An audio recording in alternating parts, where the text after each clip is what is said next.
a lot of people have not dealt with addiction, or they haven't had family members that dealt with addiction, and they look at people that are addicted to drugs as like, low lives and different things of nature. But I want you to kind of tell a story of your story, if you can, to humanize it, right? Because it is a situation that a lot of people have battled with or are continuing to battle with. So how did you fall into that path, and how hard was it for you to actually kick the habit? I started selling it. So in the process of me started selling heroin, I was popping pills too. So it was one day, all I had was the heroin. I didn't have no money though, so I'm waiting for a fiend to call or something so I can make some money, buy some pills. So I'm withdrawing from the pills. So man, I just talked myself into just snorting a line of the heroin to kill the shakes from the pills. Man, that one sniff just took you down the path. It's crazy that you say that, because I was listening to something on the news the other day about how heroin it was about how heroin is like real big, right? And they were saying they interviewed this one lady, and they was like, she's the least person that you would expect to be a heroin addict. She's like a white soccer mom from like Iowa or something. But long story short, she had a tooth infection, had to get a tooth pulled. They put her on prescription pain medication. She got addicted to prescription pain medication, then became an addict for prescription pain medication. Somehow she wasn't able to get prescriptions anymore. Like the doctor said, no, you're going too crazy. So now she couldn't get prescription pain medication anymore. The cheapest, and get it on the black market, it costs so much. So the cheapest option at that time, which is similar, it's in the same family of drugs, is heroin. And then she took heroin one time, and then got addicted to heroin, and then became a heroin addict.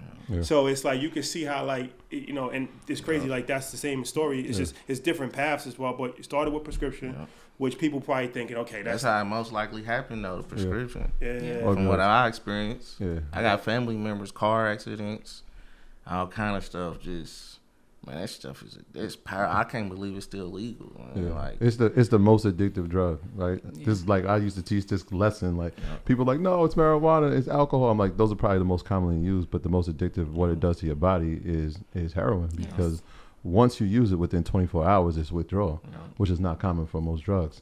So that story is. So are you? I'm gonna fast forward just a little bit. No, keep going, because I got a question. How hard was it to kick the habit though? Because I always heard that heroin is the hardest drug. Even people that sip lean, which is still kind of in that family, like they go through, like you can almost die. Like, they actually have to. What's the drug? They have a drug to wean you off of heroin. Suboxone.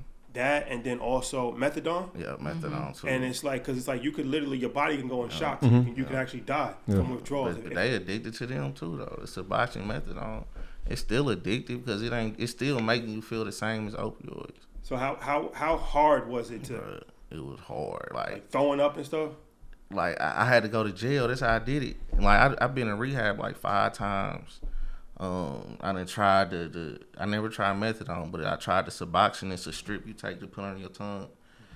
You get addicted to that too. They start. You can take a strip and put it in water, dissolve it, melt it, snort it. Like, right. It was hard though. It just took the simple 6 months, and even since then, I came home and relapsed like 3 times. Like I done relapsed like 3 times in the last 3 years since I've been sober, but I shook it off though. So it's really impossible. Like everybody tells me, like where I'm from, we don't know nobody who beats heroin. You know what I'm saying? They either in prison or dead or something. They not nowhere doing what I'm doing in the corporate world succeeding. But I'm sure it helps the situation, right? As opposed to just being on your own. Yeah. Having I wouldn't a business, did it without a family. Yeah. I probably if I wouldn't have came home to the Pink Nookie, shit, I'd probably be somewhere dead or in jail. That really would save me, the Pink Nookie.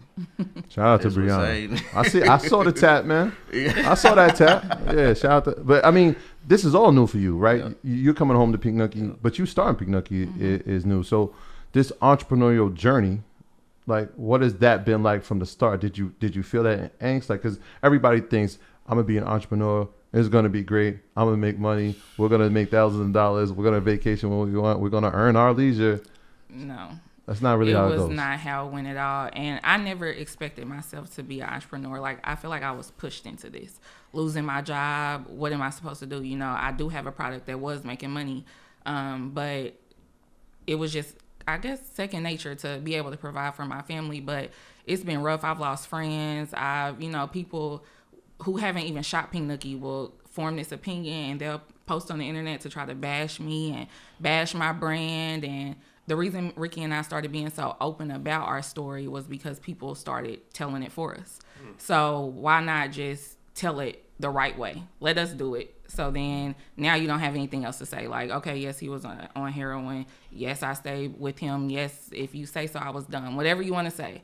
But the journey for doing all of that in public eye was rough. It's been many nights I've cried. We've argued. Like, I'm the entrepreneur originally, so him coming home and being, the spouse of an entrepreneur is like, I'm always in my phone. I'm not paying attention. I'm not doing the wifely role. I'm more in the business role. So that was an adjustment. It was a lot. And losing money, I've, paid people to do certain things and gotten back bad work or not gotten what I paid for at all. So it's been a really rough journey. So how big is your team right now? It's just us, my mom, 4 or 5 people. So what's the roles? My mom is like the store manager, fulfillment. She's making the product, so she's manufacturing, and she's shipping out the orders. And then social media manager. Yeah, I have a social media manager. She does all of my posting, replying to DMs, things like that on the Pink Nookie end. But I do have a Facebook group called the Nookie Club. It's over 18,000 women in there now. I manage that by myself still. Ricky's childhood friend, he is shipping out the orders or even doing our local deliveries in Indianapolis. So we're doing it all ourselves, and we get 1,000 to 2,000 orders a month. So